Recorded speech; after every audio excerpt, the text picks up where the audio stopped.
times are changing. Do you believe that you can walk on water? Welcome to Watch Mojo. And today, we're counting down our picks for the 27 songs that did significant damage to the careers of the artists who released them. It is quite absurd, yo, work the herd. When you're sleeping on the wall, bird. Number 27, Shock to the System, Billy Idol. Although he enjoyed some real commercial peaks in the 1980s, Billy Idol's prime years started to wind down with the release of his album Cyberpunk.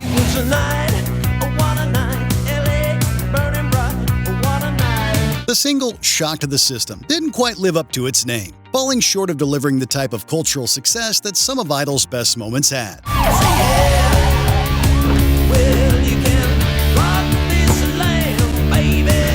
The music video, which was inspired by the 1992 Los Angeles riots, got attention on MTV, but that didn't translate into sustained chart success.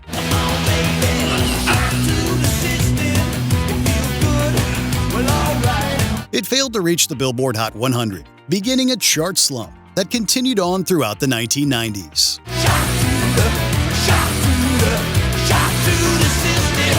Number 26, Popo Zao, Kevin Federline. What can really be said about Kevin Federline's Popo Zao that hasn't already been said?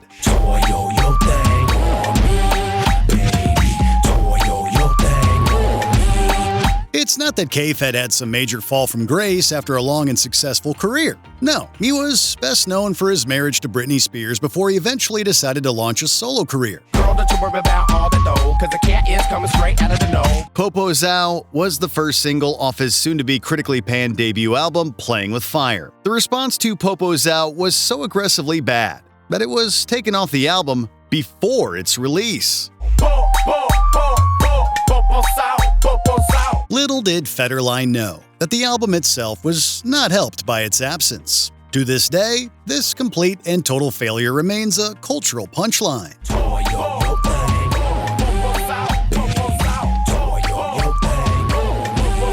Number 25, You All Dat, Baha Men.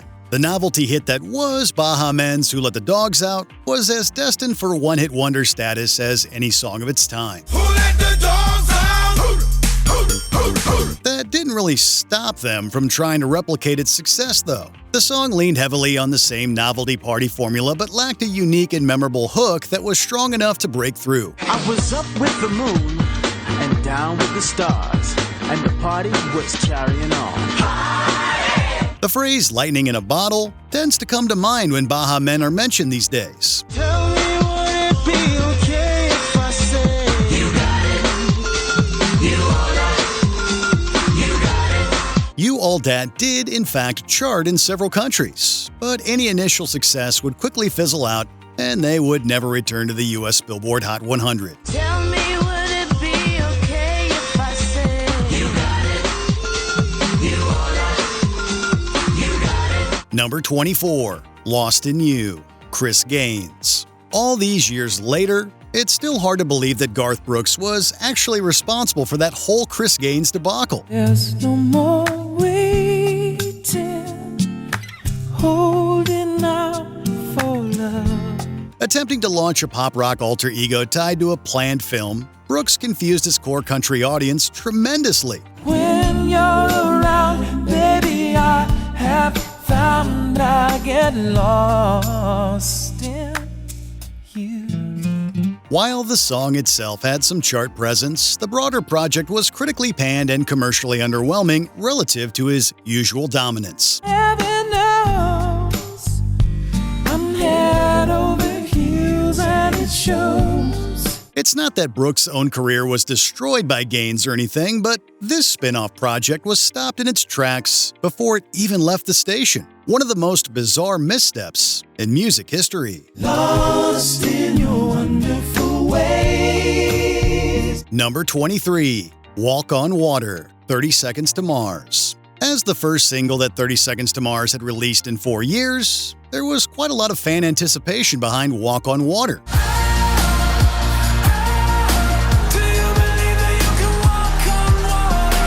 Jared Leto's own growth into a blockbuster star would ensure that there were more eyes than ever before on his band's music. Fan and critic reception to the bombastic track that eventually came out was certainly mixed. Can you even see what you're fighting for?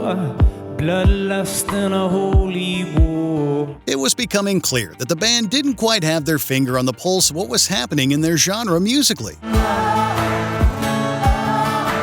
you believe that you can walk on water? Walk on Water started a decline into a string of increasingly underperforming releases for 30 Seconds to Mars, leading them further afield from their commercial peak in the decade prior. Do you believe that you can win this fight tonight? Number 22, You Gotta Believe, Marky Mark and the Funky Bunch. Following up a smash hit like Good Vibrations was always going to be tough for Marky Mark and the Funky Bunch. Come on, come on. Feel it, feel it. Feel the vibration. There was a looming doubt over the group's ability to become anything other than a one-hit wonder, and 1992's You Gotta Believe was something of a nail in their coffin. Yeah, yeah. Come on. By this point, public perception of Marky Mark as a novelty act was solidifying, and the single did little to counter that narrative. Rip when I gotta make this, so I rock with ease. Yeah, so you gotta believe. Although it did strive for the same infectiousness that made Good Vibrations such a success, it simply didn't have it. Thankfully, Mark Wahlberg was far from out of options, and his subsequent pivot to acting was a genius move. I got too many tricks up my sleeve and I'm fully aware and prepared, so you gotta believe. Number 21, Half of Me, Jerry Halliwell. There is always going to be some level of pressure and scrutiny when an artist returns to the fold after 8 years without a single release. Just like an apple, cut down the middle. I only have one match in half. For Jerry Halliwell, she decided to release the song Half of Me exclusively in Australia ahead of her upcoming album. It ended up selling 393 copies in its first release, utterly failing to live up to expectations. You fit me perfectly right. You're the other half of me. This led Halliwell to cancel an Australia's Got Talent performance of the song and pretty much give up on promoting it anymore, telling fans she would instead dust herself off. I never believed it, was too proud to need it. But you're the other half of me. She didn't end up releasing another album, despite the initial announcement, making it seem like the song's commercial failure really forced her to reconsider. You're the other half of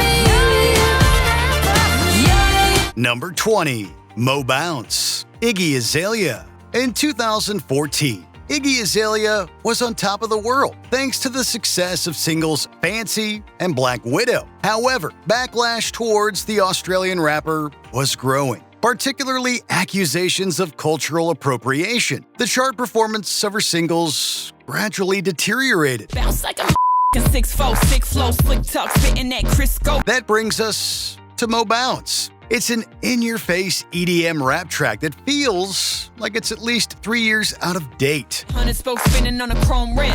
I got a feeling that tonight we gon' be going in. It was also Azalea's first song since breaking out to fail to chart in the US. She's experienced middling success at best since then, and the odds of Iggy Azalea ever having another genuine hit seem slim to none. Bounce, bounce, bounce, bounce, bounce, bounce, bounce. Number 19, Karma, JoJo Siwa. Karma marked a dramatic rebrand attempt for JoJo Siwa, pivoting from child-friendly pop to edgier territory. I was a bad girl.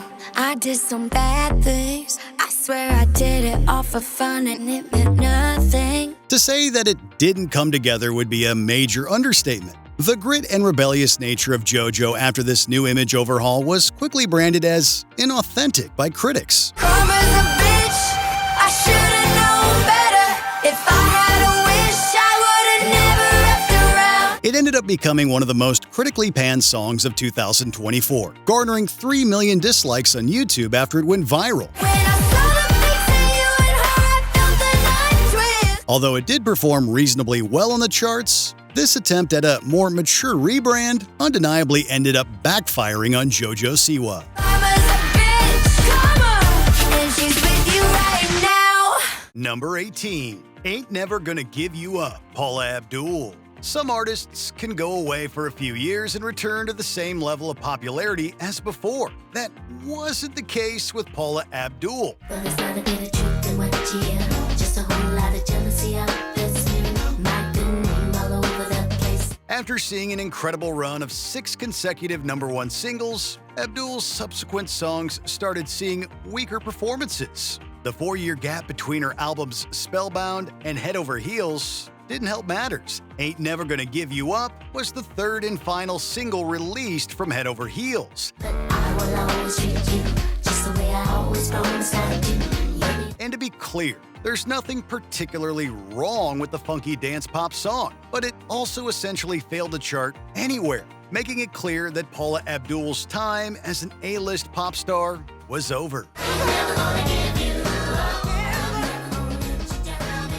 Number 17. Eat You Alive, Limp Bizkit. In the late 90s and early 2000s, there was no band more simultaneously reviled and popular than Limp Bizkit. But even if Nookie and Rollin' weren't exactly cerebral, they at least managed to be guilty pleasure fun. Eat You Alive, the lead single from the band's album Results May Vary, is the opposite of fun. Hey, you, Mrs. I don't know what your name is. I'm drawn to you. Something's magnetic here. Instead, it's brooding, grim, and creepy, and not in a good way. Guitarist Wes Borland having left the band didn't help matters either. I'm sorry. So sorry. Damn, you're so hard. It failed to chart on the Hot 100 and essentially indicated that we needed an extended break from Fred Durst and company. Number 16. I Hit It First, Ray J featuring Bobby Brackens. Though he saw decent success as an R&B artist, Ray J is arguably best known for his past relationship with Kim Kardashian, including their infamous sex tape. In 2013, cashing in on his ex's notoriety, Ray J released I Hit It First, a not at all subtle song about his previous romantic escapades. Had her head going north and her ass going south, but now baby chose to go west. If it wasn't already obvious who the song is about, the video makes it painfully clear. She might move on to rappers and ball players, but we all know I hit it first. I Hit It First managed to hit 51 on the charts, and no other Ray J song has since charted. If this was supposed to be a flex, it definitely wasn't earned. Put her on, I put her on, I put that girl on. Number 15. Think You the Shit, Fart, Ice Spice. With collabs like Boy's a Liar Part 2 and Barbie World and an appearance on a remix of Taylor Swift's Karma, Ice Spice seemed poised to be the next female rap superstar. But the underperformance of her debut studio album Y2K slowed down her momentum considerably. And I'm keeping one tuck. I make me some jams. Unlock that I bands. I said 400 bands. Just to do my little dance. It likely would have fared better if the lead single wasn't this, a blatantly low-effort boast track centered around a very juvenile title. I'm a pretty bitch, I don't like fighting. On the beat, I'm going Super Saiyan. It peaked at 37, and Ice Spice's chart fortunes haven't improved since. It may be too soon to say your time in the spotlight is definitely over, but we know a fading career when we see one. I be going hard. I'm breaking their hearts like. Number 14. Ninja Rap, Vanilla Ice. Though Ice Ice Baby made history as the first rap song to top the US Hot 100, it didn't make everyone fall in love with Vanilla Ice. Follow-up single I Love You only peaked at number 52. Less than a year later, Ice appeared in Teenage Mutant Ninja Turtles 2, The Secret of the Ooze, and provided a song for the film's soundtrack. Yo, it's the Green Machine, gonna rock the town without being seen. But while the film itself was a hit, Ninja Rap completely failed on the charts. In it to win it with a team of 4 Ninja Turtles that you gotta adore. Not even the Ninja Turtles could make up for how uncool Vanilla Ice had become after his initial taste of fame. Go ninja, go ninja, go! Go ninja, go ninja, go! Number 13. Hot Shower, Chance the Rapper featuring Made in Tokyo and B.o.B. Chance the Rapper has built up immense goodwill with his early mixtapes, so when it came time for him to drop his debut studio album, The Big Day, expectations were understandably high. I got muscles like Superman trainer. Real rare like Super Saiyan Mega. But fans were largely disappointed, or in the case of second single Hot Shower, utterly baffled. Featuring an obnoxious beat and sub-mediocre rapping and lyricism from Chance, it feels like a prank on his listeners. Hot damn hot water, hot shower. B.o.B, then, at the peak of his popularity, admittedly turns in a good verse, but that wasn't enough to redeem this track. Chance has since released numerous non-album singles, none of which have made any kind of meaningful commercial impact. Tangerine, yeah, I call it sweet and sour. And my lawyer say it's urgent, I'ma call him in an hour. Number 12. Cleopatra's Cat, Spin Doctors. The success of Little Miss Can't Be Wrong and Two Princes made the Spin Doctors into radio rock stars of the early 90s, but while they achieved commercial success, it seems they were also aiming to be regarded as intellectuals. Cleopatra's favorite cat got his hands on Caesar spats. That's the only plausible explanation we can give as to why the lead single of their second album was a funky freeform song about ancient historical figures like Cleopatra and Julius Caesar. Brutus had to turn his head when this cat done went and said. With no discernible hooks, the Spin Doctors lost their radio audience, and they didn't become critical darlings either. What they did become was a cautionary tale about the hazards of a band's ambitions outweighing its abilities. Egypt's biggest robbery, Cleopatra's cat and me. Number 11. White Privilege 2, Macklemore and Ryan Lewis featuring Jamila Woods. There's no denying that White Privilege 2 is an audacious song. Pulled into the parking lot, parked it, zipped up my parka, joined the procession of marchers.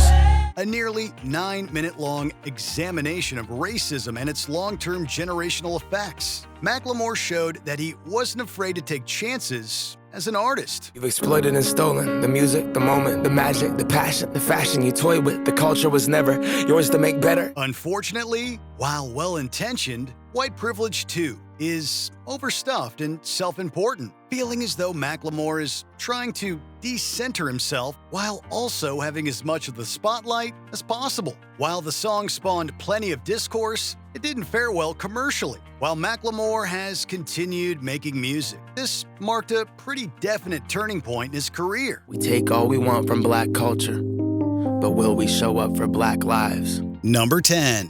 Can't Get Enough, Jennifer Lopez. I feel like starting something. You got my engine running. You got the keys to turn me on and on. The chart dominance and overall longevity of Jennifer Lopez are worthy of some truly high praise. That said, when the 2020s rolled around, she wasn't quite making the same level of commercial impact as she had in years prior. You know I can't get enough. Give me all that shit.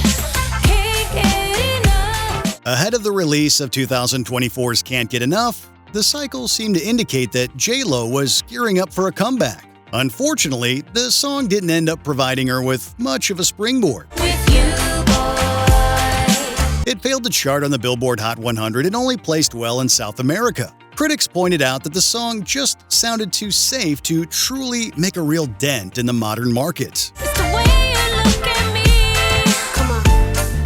Can't get enough. Number 9. Filthy, Justin Timberlake. Although he has spent decades at the forefront of what's happening in pop music, Justin Timberlake found himself falling out of touch with the release of his album, Man of the Woods. It was promoted as an album that would see Timberlake flex his Americana muscles, among other genres. However, the lead single Filthy was closer to electro-funk than the earthy sounds that the album promised.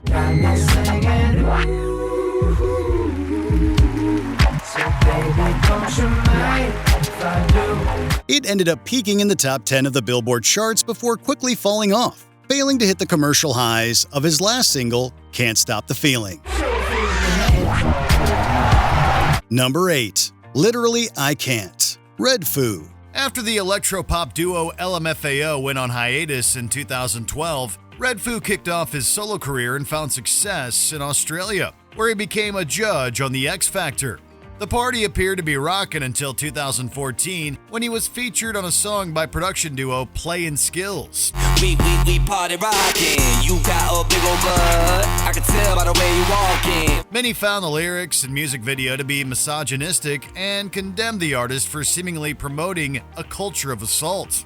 Red Foo received the brunt of that criticism, with a petition calling for his dismissal from the X Factor judging panel amassing thousands of signatures. Don't talk about it, be about it. A few months later, Red Foo announced that he would be departing from the music competition series after just 2 seasons. His once budding solo career never recovered. Trying to see what you got, not trying to hear what you think. Number 7. The Way You Love Me, Carrie Hilson. Carrie Hilson's career took a particularly racy turn with her 2010 sophomore album, No Boys Allowed. Granted, she may not have been known as the most family-friendly artist in the industry, but many were stunned when they heard Hilson's collaboration with Rick Ross, The Way You Love Me. While it was intended to show her wild side, the song's explicit lyrics drew overwhelmingly negative reactions. Critics felt it lacked substance and was merely an attempt to generate controversy and boost her album sales. If that was the aim, then it was pretty unsuccessful, as sales of her sophomore effort paled in comparison to those of her debut. Hilson wouldn't release a new album until 2025. Number 6. Every Time the Beat Drop, Monica. R&B singer Monica rose to prominence in the mid-90s before achieving the biggest hit of her career with 1998's The Boy's Mine. She remained a staple in R&B afterwards, with many of her subsequent records peaking in the top 10 of the Billboard charts.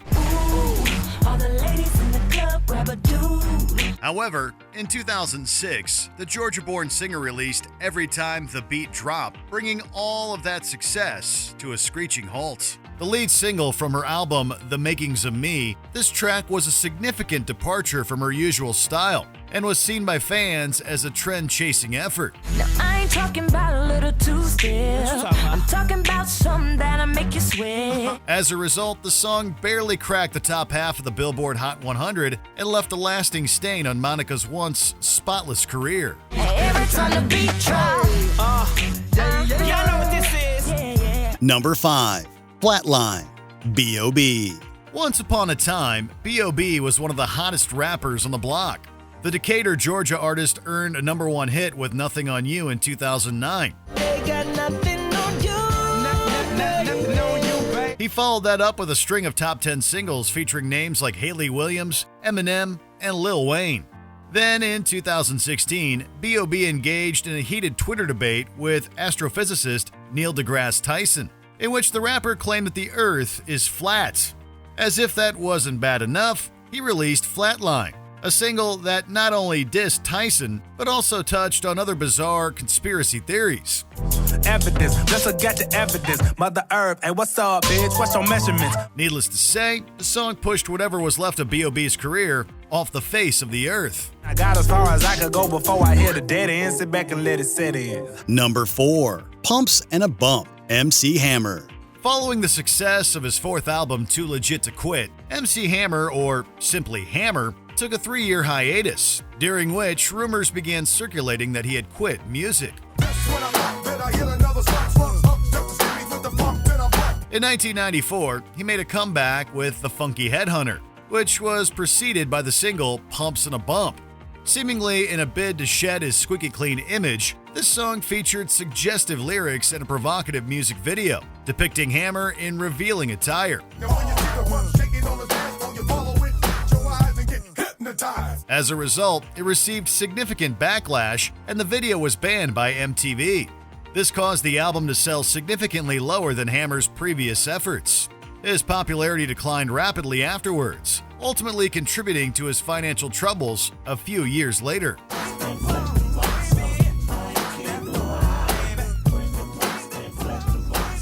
Number 3. Woman's World, Katy Perry.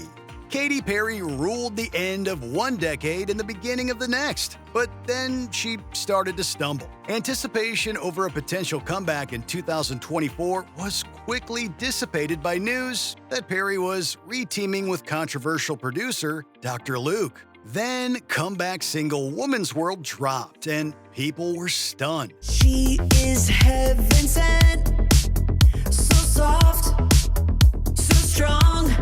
Tone deaf, obnoxious, and painfully dated, it was able to get enough attention to hit number 63 on the Hot 100 before falling off. Perry's album 143 also flopped, and her singles since then have stalled. She was born to shine, to shine. She's definitely getting her name out there, but it's not usually for the quality of the music. It's a woman's world and you're lucky to be living in it. Number 2. Get Her Back, Robin Thicke. Throughout history, people have gone to extraordinary lengths to win back their exes. Some end up being successful, while others, like this one, further alienate their former lovers. And then some. I never should have raised my voice or made you feel so small.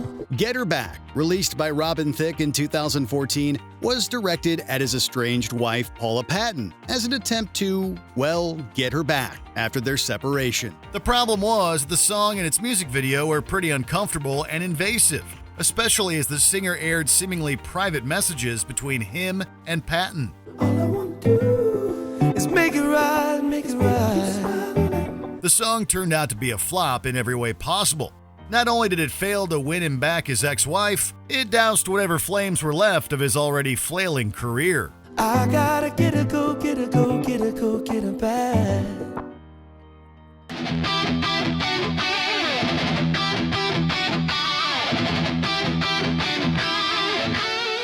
Before we continue, check out this single from Sound Mojo's album Balance. Classical music reimagined as rock, hard rock, and metal.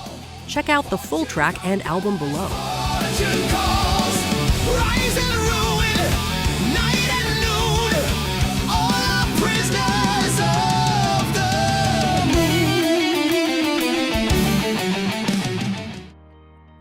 Number 1.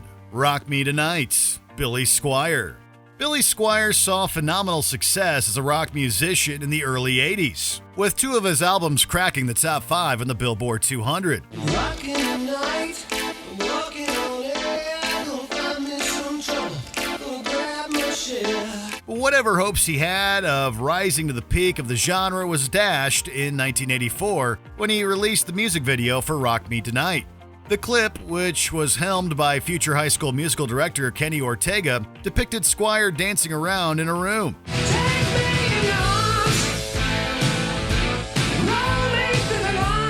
The cheesy choreography was a deviation from Squier's previously established macho image, and didn't quite go down well with rock fans. Although the single still did pretty well, Squier's subsequent music plummeted in sales. Indeed, this was the video that killed the rock and roll star. But what do you consider to be the biggest musical misstep in history? Let us know in the comments below.